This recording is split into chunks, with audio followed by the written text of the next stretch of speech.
বায়ু দূষণ নিয়ে বাংলাদেশ কিন্তু খুব হাই রিস্ক একটা জোনে রয়েছে, সেই সম্পর্কে একটু জানবো। বাংলাদেশ অনেক কিছুরই হাই রিস্ক জোনে আছে, যেমন ভূমিকম্প, ঘন ঘন ভূমিকম্প হচ্ছে। সবচেয়ে বড় রিস্ক যেটা, সেটা হচ্ছে বায়ু দূষণ। ঢাকা বলুন বা অন্যান্য বড় বড় যে মেট্রোপলিটন সিটি বলুন, এগুলো কিন্তু সারা বিশ্বের মধ্যে বায়ু দূষণের দিক দিয়ে শীর্ষ পর্যায়ে রয়েছে। তারপর আছে দিল্লি, লাহোর, এগুলো আছে। কিন্তু এই যে ছোট্ট একটি দেশ, ঠাইনাই ঠাইনাই ছোট সেতুরির মতো অবস্থা, মানে এত মানুষ গিজগিজ করছে, এগুলো কিন্তু এই বায়ু দূষণটা ম্যানমেড প্রবলেম। আপনি আগে চিন্তা করেন, আগে কিন্তু এত বায়ু দূষণ ছিল না। যত বেশি লোক সংখ্যা বাড়ছে, যত বেশি জনসংখ্যা বাড়ছে, বায়ু দূষণ তত বেশি বাড়ছে। এবং ঢাকার বাতাসকে আমি একটা গ্যাস চেম্বারের সঙ্গে তুলনা করি। ঢাকার বাতাসে যে আমেরিকান কোয়ালিটি ইন্ডেক্সের অনুযায়ী কিন্তু যে অনেক বেশি আমাদের বায়ু দূষণের অবস্থান। সেখানে লিড বলুন, এবং নতুন যেটা এক তথ্য, যে খারাপ ধরনের একটা লিড ঢাকার বাতাসে পাওয়া গেছে, যেটা অত্যন্ত ভয়ঙ্কর শ্বাসতন্ত্রের জন্য। এগুলির ব্যাপারে সরকারকে এবং সবাইকে সচেতন হতে হবে, নাগরিক দায়িত্ব পালন করতে হবে। তারপরে সালফার ডাইঅক্সাইড বলুন, কার্বন ডাইঅক্সাইড বলুন, কার্বন মনোঅক্সাইড বলুন, ভাসমান বস্তুকণা বা সাসপেন্ডেড এয়ার পার্টিকেল বলুন, এগুলোতে একেবারে ছেয়ে আছে ঢাকার বাতাস। তারপরে নাগরিক দায়িত্ব আমরা ভুলেই গিয়েছি। আপনি এই বাঙালি যখন সিঙ্গাপুরে কাজ করে কত অ্যালার্ট থাকে। আমি কতদিন আগে ইউরোপ থেকে আসলাম, কোনো একটা জায়গায় থুতু একটা কাগজ পড়তে দেখিনি। তাদের নাগরিক দায়িত্ববোধ এত বেশি। একজন যক্ষা রোগী কফ ফেললো, কফগুলো আস্তে আস্তে শুকিয়ে শুকিয়ে শুকিয়ে জীবাণুগুলো ভাসতে থাকবে, বা অন্যান্য যেগুলো কমিউনিকেবল ডিজিজ আছে এগুলো ভাসতে থাকবে। ভেসে ভেসে এগুলো আমার আপনার নাক দিয়ে গিয়ে আমরা সুস্থ লোকরা অসুস্থতায় পরিণত হব। ইটের ভাটা, সবচেয়ে বেশি দূষণ হয় এই ইটের ভাটা থেকে যে ধোঁয়াটা বেরোচ্ছে, এগুলো সারা জায়গায় মানে পরিবেশে প্রতিবেশে ছড়িয়ে পড়ছে। এগুলো থেকে আমাদের সে বিভিন্ন ধরনের শ্বাসতন্ত্র নষ্ট হচ্ছে, শ্বাসজনিত রোগ দেখা দিচ্ছে। আরেকটা হচ্ছে যেমন হাইড্রোলিক হর্ন, এত জোরে বাজালেন আপনি, সেগুলো কানের দেখা যাচ্ছে কান শেষ। ব্লাড প্রেশার রোগী, ব্লাড প্রেশার বেড়ে গেছে। আপনি কলাটা খেয়ে কলাটা ছুঁড়ে ফেলে দিয়েছেন, আরেকজন দেখা যায় ওই কলার ছিকলা পড়ে পিছলা করে পড়ে গেল। এগুলো সব কিছুই তো দূষণের মধ্যে পড়ে। আমাদের মানসিকতার দূষণকে কিন্তু সরাতে হবে, তাহলে কিন্তু আমরা বাংলাদেশকে দূষণ মুক্ত করতে পারবো। ঢাকার বাতাসের টক্সিসিটির কোন কোন ধরনের ডিজিজগুলো আসলে তৈরি হতে পারে? সবচেয়ে বড় রোগ যেটা হবে সেটা হচ্ছে যে ফুসফুসের যে রেজিস্ট্যান্স আছে, সেই রেজিস্ট্যান্সটাকে কমিয়ে দিবে। তাতে বিভিন্ন ধরনের বক্ষব্যাধিতে আক্রান্ত হওয়ার সম্ভাবনা থাকে। সবচেয়ে বড় কথা, যে যত শৈশব থেকে, কৈশোর থেকে এবং যত বেশি স্টিক সে ধূমপান করবে, তার সিওপিডি বা ক্রনিক অবস্ট্রাকটিভ পালমোনারি ডিজিজ হওয়ার সম্ভাবনা তত বেশি থাকবে, এবং সে আস্তে আস্তে তো মৃত্যুর দিকে ধাবিত হবে। আমরা বলি যে আমরা যারা যেই ডাক্তারি বই পড়ে আমরা ডাক্তার হয়েছি, সিল হয়ে টেক্সট বুক অফ মেডিসিন, সেখানে একটা লাইন লেখা আছে, মার্চিং টুয়ার্ডস গ্রেভ, অর্থাৎ কবরের দিকে আস্তে আস্তে হেঁটে যাবে সে।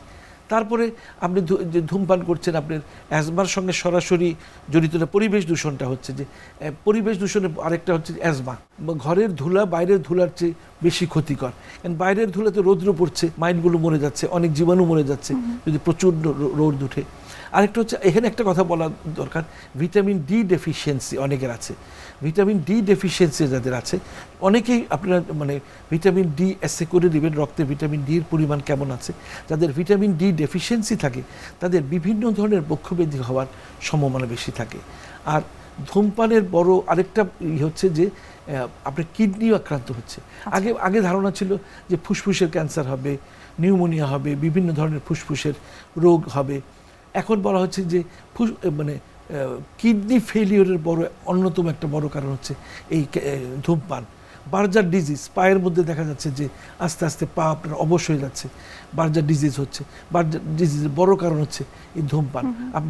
যে ধূমপান করে না, অধূমপায়ী, তার কখনোই বার্জার ডিজিজ হবে না। যেই ধরনের ভয়ঙ্কর লিড টিট এসেছে, এই লিড আমাদের জন্য অত্যন্ত ক্ষতিকর। এমনি তো আমরা ক্ষতিকর অবস্থার মধ্যে আছি, তারপর যদি আপনি এইরকম জর্দা, গুল, তামাক, সিগারেট এগুলো খান, হুক্কা খান, সীসা খান, তাহলে আপনার বিপদ কত গুণ আরও বেড়ে যাচ্ছে। আপনি নিজেকে তো ভালো রাখতে পারছেন না, আপনি ভালো রাখার জন্য আপনি তো সচেষ্ট হচ্ছেন না। কারণ ধূমপানের চেয়ে জীবনের মূল্য অনেক বেশি। যানজটে পড়ে দেখা যায় আপনি রিক্সায় বসে আছেন, আর একটা গাড়ির কালো ধোঁয়া, একটা বাসের কালো ধোঁয়া নিঃসরণ করছে, আপনি ধূমপান করছেন না, কিন্তু সেই কালো ধোঁয়া আপনি শ্বাসনালীতে আপনার যাচ্ছে, আপনি অ্যাজমাতে, আপনি সিওপিডিতে আক্রান্ত হচ্ছেন, নিউমোনিয়াতে আক্রান্ত হচ্ছেন, বিভিন্ন ধরনের শ্বাসনালী, ইভেন লাং ক্যান্সারে আক্রান্ত হচ্ছেন, সেটাও তো পরিবেশ দূষণ। এই গাড়ির ফিটনেস দেওয়ার ব্যাপারে যদি গাড়ির কালো ধোঁয়া বা গাড়ির ইঞ্জিনকে ভালো করে চেক করে না দেওয়া হয়, তাহলে তো দেখা যাবে যে পরিবেশ দূষণের উন্নতি হবে না। স্যার, ঢাকায় বায়ু দূষণের পরিমাণটা এত বেশি হয়েছে যে একটা মানুষ সারা দিনে যদি মাস্ক ছাড়া তিনি চলাফেরা করেন, সেটি 23টি সিগারেট খাওয়ার সেটি। সমপরিমাণ। একটা সিগারেটে 40টি ক্যান্সার তৈরির উপাদান থাকে। তাহলে যেভাবে আপনি ইয়াং জেনারেশন বলুন, ছেলে হোক মেয়ে হোক, তাদের মধ্যে একটা অ্যাডভেঞ্চারিজম ডেভেলপ করেছে স্মোক করবে। আপনি দেখবেন যখন প্লেনে উঠবেন তখন বলা হয় যে ধূমপান তো নিষিদ্ধ, ইভেন ভেবও নিষিদ্ধ। আপনি টয়লেটে গিয়ে যদি আপনি ভেব দিয়ে আপনি ধূমপান করতে চান, তাহলে কিন্তু স্মোকার যে সিগন্যালটা আছে সেটা বেজে উঠবে। সুতরাং এটাও কিন্তু দূষণ। আর আপনি যে বলেন যে যারা ধূমপান করেন না, একটা হচ্ছে যে গাড়ির কালো ধোঁয়াতে তারা আক্রান্ত হচ্ছে। আপনি ধূমপান করছেন না, কিন্তু আপনি তো ধূমপানের চেয়ে অনেক বেশি গুণ আপনার কালো ধোঁয়া, যেটা অত্যন্ত ভয়ঙ্কর শ্বাসতন্ত্রের জন্য। আমি ধূমপান করছি, আপনি আমার পাশে বসে আছেন, আমি হচ্ছেন অ্যাক্টিভ স্মোকার, আপনি হবেন প্যাসিভ স্মোকার। আপনি 5 গুণ বেশি ক্ষতিগ্রস্ত হবেন, কারণ আমি ধূমপান করছি, আমি শুধু মেইন স্ট্রিমটা স্মোক করছি, কিন্তু আপনি পাশে বসে আছেন, আপনি মেইন স্ট্রিম এবং সাইড স্ট্রিম ইনহেল করছেন। এবং এই বলা হয় যে প্যাসিভ স্মোকারদের মধ্যে হার্ট অ্যাটাক রেট অনেক বেশি, 5 গুণ বেশি। সুতরাং এই ধূমপান একেবারে সর্বনাশের মূল।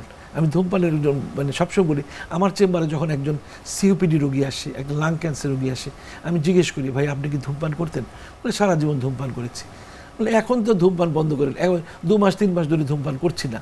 আমি এখন ধূমপান বন্ধ করলেও তো আপনার লাভ নেই, যা ক্ষতিগ্রস্ত হওয়ার ক্ষতি তো হয়েই গেছে, এখন আর নতুন করে ক্ষতি হওয়ার কোনো সুযোগ নেই, আপনার ডিজিজ প্রসেস অলরেডি শুরু হয়ে গেছে। সুতরাং ধূমপানকে বন্ধ করতে হবে। এবং এই সীসা বলুন, আজকাল যে সীসা লাউঞ্জ হয়েছে, সীসা লাউঞ্জ, এগুলো বন্ধ করতে হবে। এখানে বিভিন্ন অসামাজিক কাজ হয় এবং এই সীসার মধ্যে অনেক মাদক ঢুকিয়ে দেওয়া হয়। এই নতুন প্রজন্ম বলুন বা মধ্যম প্রজন্ম বলুন, এরা মাদকে আসক্ত হয়ে এরা অকার্যকর হয়ে পড়ছে। কিছু নিকোটিন ফ্রি ভেব আছে, সেগুলো আমি মনে করি না নেওয়া ভালো। এগুলো যত অ্যাভয়েড করা যায় ততই ভালো। আপনি যদি ধূমপান মুক্ত থাকতে চান, আপনি ভেব মুক্ত থাকতে চান, আপনি তামাক জর্দা এগুলো আপনি খাবেন না। আপনি শুধু আপনার নেশাটা একটা হতে পারে, শুধু রং চা আপনি খাবেন গরম, বিশেষ করে শীতকালে, সেটা করতে পারে। এছাড়া তো আর নেশা করার কোনো কারণ নেই।